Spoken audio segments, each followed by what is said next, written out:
My name is Camila. I was a fresh college graduate, my life brimming with possibilities and dreams, when a single phone call snuffed out my joy like a gust of wind extinguishing a candle. It was a call that brought the news of my parents' tragic death in a car accident.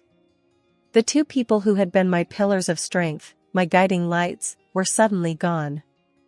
The shock of it was like a punch to the gut. I was a grown woman, yes, but I was just starting to navigate the adult world. My parents had been my safety net, my guides. Their sudden absence left me feeling like a ship adrift in a stormy sea.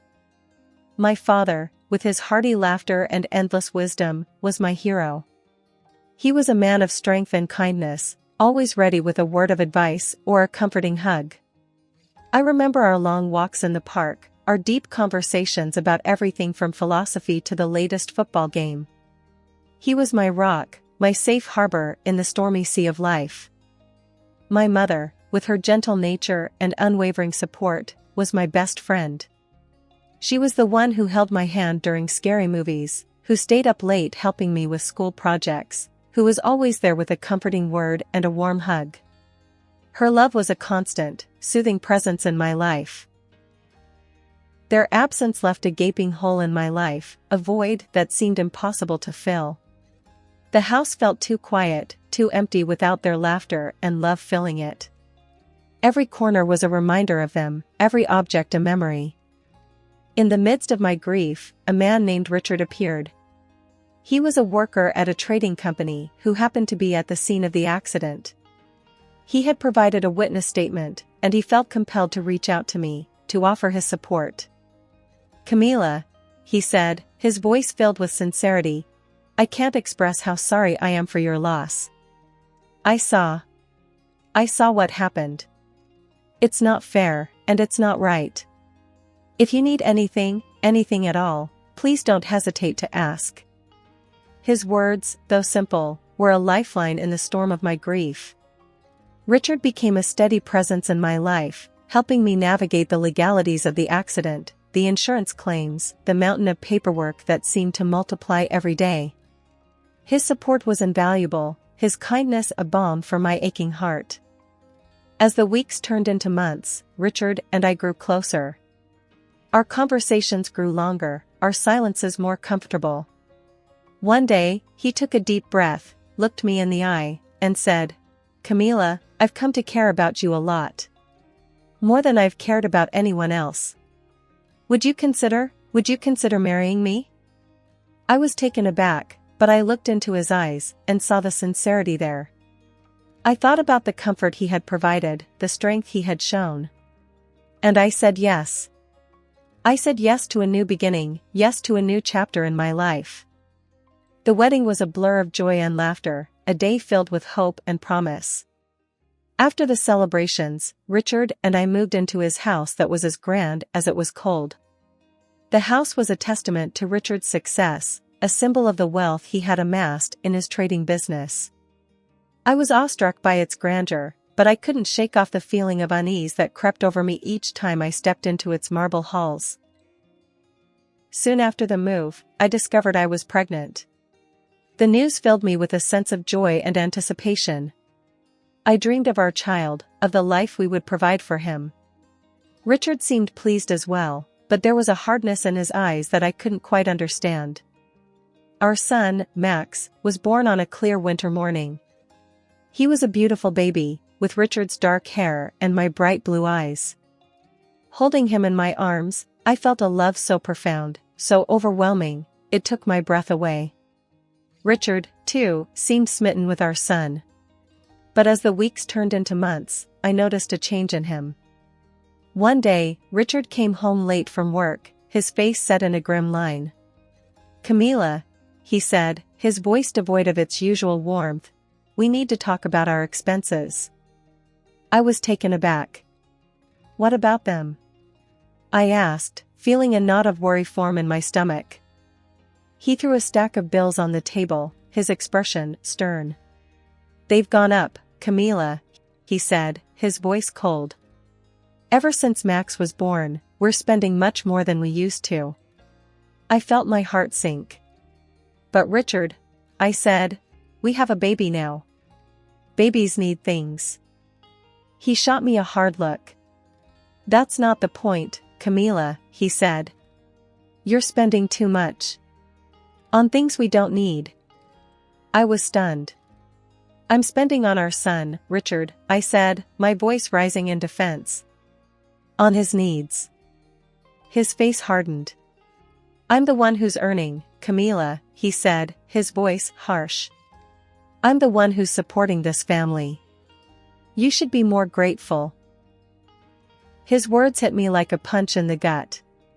I felt a mixture of anger and hurt well up inside me. I had thought Richard was my partner, my ally. But his words made it clear that he saw me as a liability, an additional expense that he had to bear. The days following our heated exchange were filled with tension. Richard became more stringent about our budget, scrutinizing every receipt, every purchase. He was relentless in his accusations of my alleged overspending, despite my best efforts to economize. Camila, he'd say, his voice dripping with condescension, you need to understand the value of money. Richard, we need food, I'd say. And Max needs diapers. We can't just stop buying them. He'd look at me, his eyes hard and cold. Then figure it out, Camila. Make do with less. I'd bite my tongue, holding back the retort that was on the tip of it. It wasn't that I didn't understand the value of money, it was that Richard seemed to value it more than he did his own family. Food shopping became a game of strategy. I'd scour the aisles for the cheapest products, calculate the cost per meal, per person. I'd choose the store brands over the name brands, the bruised apples over the pristine ones. I'd walk miles to the store and back, foregoing the cost of public transport to save a few dollars. Richard's decree extended to clothing as well. No new clothes, he'd said, his voice firm, unyielding. Make do with what you have. I looked at my worn-out wardrobe, the frayed edges of my dresses, the faded colors of my shirts. I felt a pang of sadness. I wasn't asking for designer clothes or expensive jewelry. Just something new, something that hadn't been worn to threads. One day, I saw a beautiful little jumper for Max in a store window. It was on sale, but even then, it was more than I could afford. I walked away, my heart heavy. When I got home, Richard was there. You were at the store, weren't you? Buying more stuff we don't need. I didn't buy anything, Richard, I said, my voice steady. I can't. You've made sure of that. He scoffed. Don't play the victim, Camila. You're the one who can't control her spending. I looked at him, my heart pounding. I'm trying to provide for our son, Richard. Can't you see that? He got up, his face red. I'm the one providing for this family, Camila. You're just spending my money. I felt a surge of anger. Your money? Richard, we're a family. It's our money. He laughed, a harsh, bitter sound. Oh, Camila. You're so naive. I stood my ground, my hands clenched. No, Richard. I'm not naive. I'm just trying to do what's best for our son. He glared at me. And I'm trying to save us from bankruptcy. But you wouldn't understand that, would you? With that, he stormed out of the room, leaving me standing there, my heart aching. All the while, I noticed Richard's lifestyle remained unchanged. He still wore his designer suits, still splurged on expensive gadgets. He'd come home with a new phone, a new laptop, a new watch, while I was left to mend old clothes and ration our meals. Richard, I'd say, trying to keep the bitterness out of my voice, how come you get to buy new things, but I can't? He'd look at me, a smug smile on his face. Because I earn the money, Camila. I get to decide how it's spent.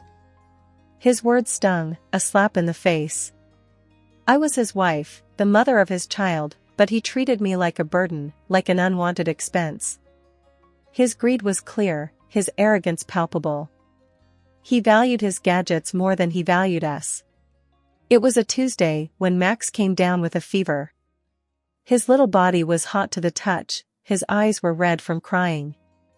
I knew I had to get him medicine, and quick. I rummaged through the cupboards, my heart sinking when I saw them bare. We were out of money, out of options. I did the only thing I could. I took the last of our cash, the money I'd been saving for Richard's favorite steak, and bought medicine for Max. I knew Richard would be mad, knew he'd be furious. But Max was more important. He was my son, my baby. I couldn't let him suffer. When Richard came home that night, he was in a foul mood. He'd had a long day at work, he said, and all he wanted was a good meal.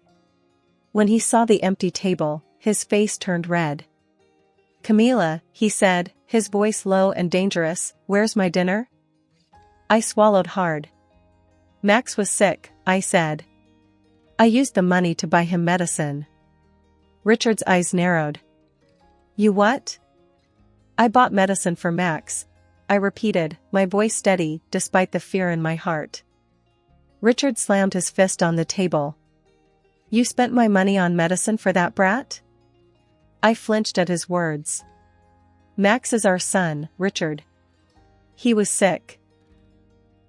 Richard scoffed. "He's always sick. Always needing something. Just like you." I felt a surge of anger. "We're your family, Richard. We're not freeloaders." Richard stood up, his face contorted with rage. "You're nothing but a burden, Camila. You and that kid. All you do is take. I stood my ground. "We're your responsibility, Richard. You can't just abandon us." Richard laughed, a harsh, cruel sound. "Watch me." And with that, he grabbed my arm, yanked me to the door. "Get out," he said, his voice cold. "Take your brat and get out." I looked at him, my heart pounding. "Richard, please. He's sick. We have nowhere to go." Richard's gaze was icy. "Not my problem." He shoved us out the door, slamming it shut behind us. 5 minutes later, he threw a bag of our clothes at my feet. I stood there, holding Max in my arms, the cold seeping into my bones. I looked at the house, our house, now a fortress we were barred from. That was the final straw. I knew then that I couldn't stay with Richard, couldn't subject Max to his cruelty.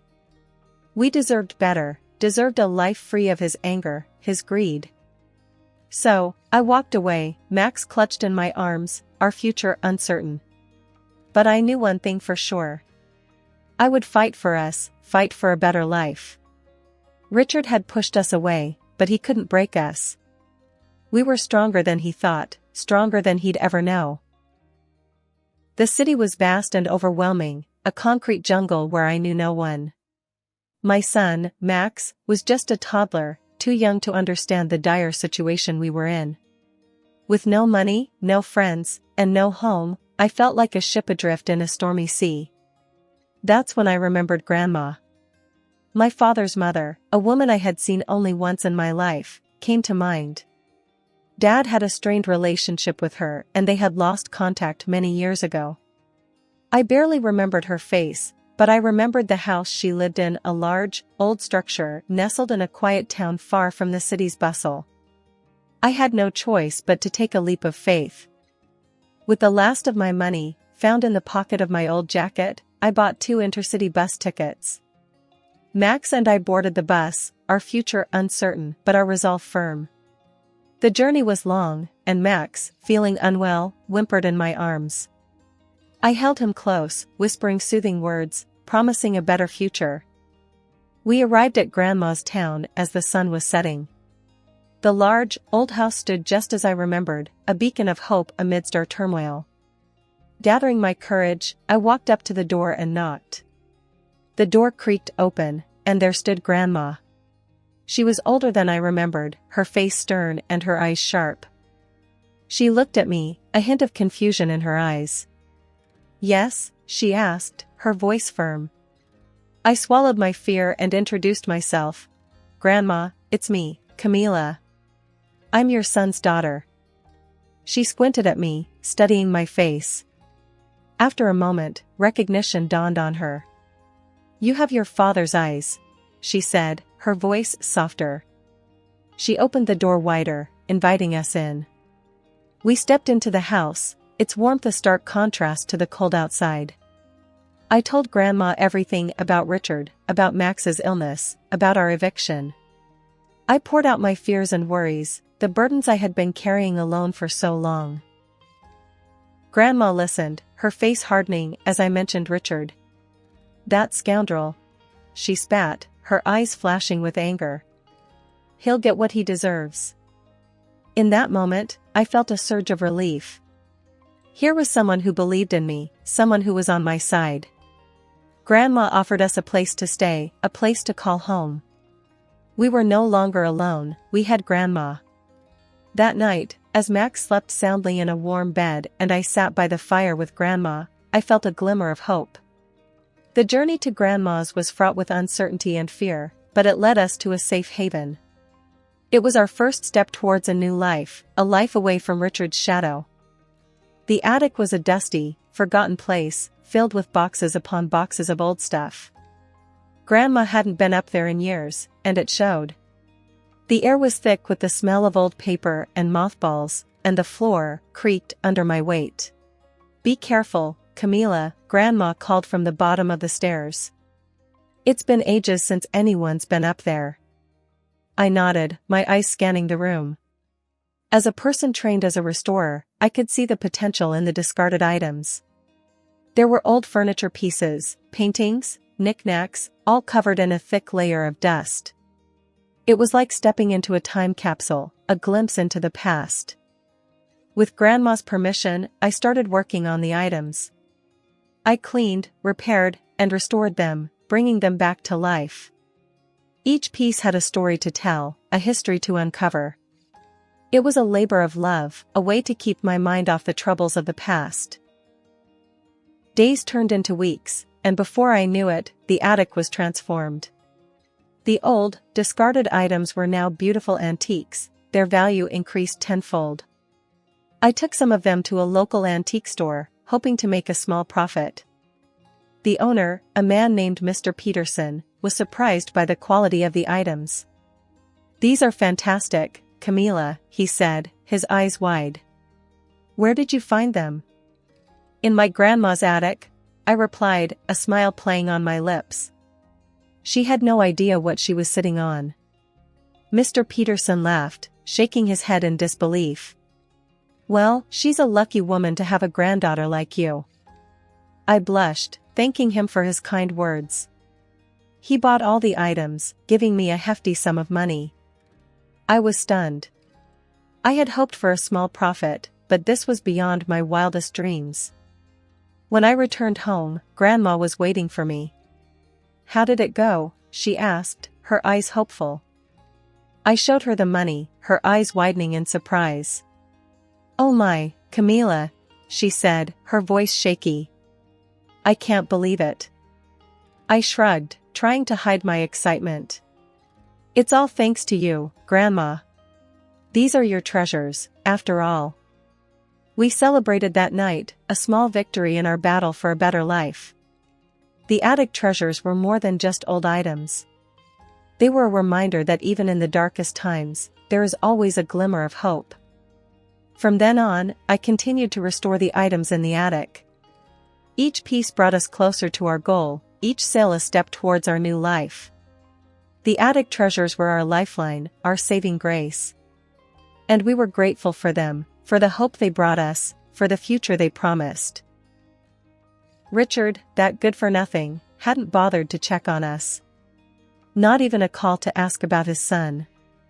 I guess he was too busy with his new life, too busy to care about the family he left behind. But we weren't going to let him off the hook that easily. Grandma had a friend, a lawyer named Stan. He was a tough old bird, sharp as a tack, and he didn't take any nonsense. We'll get that bastard, he promised, his eyes hard. He won't get away with this. With Stan's help, we filed a claim for child support.